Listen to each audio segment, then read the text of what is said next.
What's going on, everybody? Jordan here from Attack on Anime, here to review Bleach chapter 665. This chapter was absolutely amazing. This is what I'm talking about, Kubo. Kubo, thank you. I've been waiting for a Bleach chapter like this since forever. And this is a moment for all Bleach fans to appreciate the fact that we finally get to see Urahara's Bankai in its full greatness. And his Bankai is a very interesting ability. I had no idea that he can do this type of, my prediction was totally off. And it's Urahara, so you really can't be surprised by anything he does. But his Bankai has the ability to reconstructure anything it touches. And it has these stitches, like trail-like things that kind of follow the enemy around. So the stitches touched the Quincy, and it hit his fingertip, and it kind of started breaking down his skin, and it exposed his bones, basically breaking down the Quincy's body at this point. But the Quincy quickly nullified that. And then the Quincy said something that was so funny. He was basically trying to get Urahara to explain how his powers work, because he had no intel of his Bankai. He had no intel that he can even...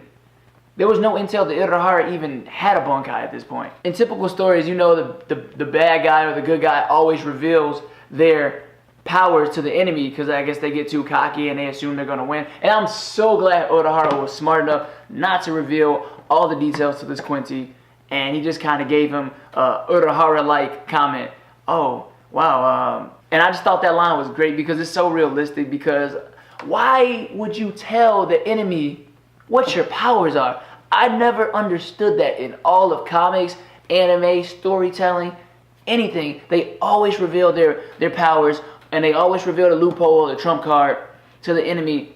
And then, of course, the enemy exposes it and then, you know, turns the battle tide or whatever. But I've never understood that, and I'm so glad that Urahara was smart enough not to do that. This whole chapter was really quick. It was just straight action, action, action. None of that talking and dragging out the chapters, which we see in a lot of Bleach chapters, by the way.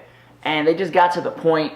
Askin, I don't know if he's dead or not. Urahara didn't really deliver the finishing blow. We know that he penetrated the gas barrier and allowed a way for Grimmjow to return in his full hollow form and just pierce through the Quincy's heart, and he just kind of crushes it in his hand. So we assume that the Quincy is dead, but it's Bleach, so you never know. And honestly, I give this chapter a solid 10 out of 10. I was thoroughly impressed by it, and I hope they don't go into another chapter with Askin versus Grimmjow and we find out that he's not really dead. I've never known anybody really to survive without their heart, unless you're Kazuya, unless you're Kakuza from Naruto and you have like 4 hearts, but that's a whole different story.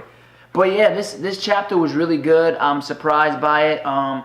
We got to see Urahara's Bankai to his full ability. We get to see Grimmjow return, and hopefully Askin is dead. So now they can move on into the next chapter, which hopefully we get to see what Ishida, Ichigo, and the other God Quincy has been doing. But that's all the time we have here for today, guys. Thank you for watching this Bleach review, and subscribe to us. Stay tuned. Let us know what your predictions are for the next chapter.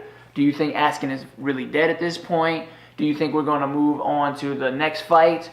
Tell me what you guys want to see in the upcoming Bleach chapters, and let's debate about it. Attack on Anime, out.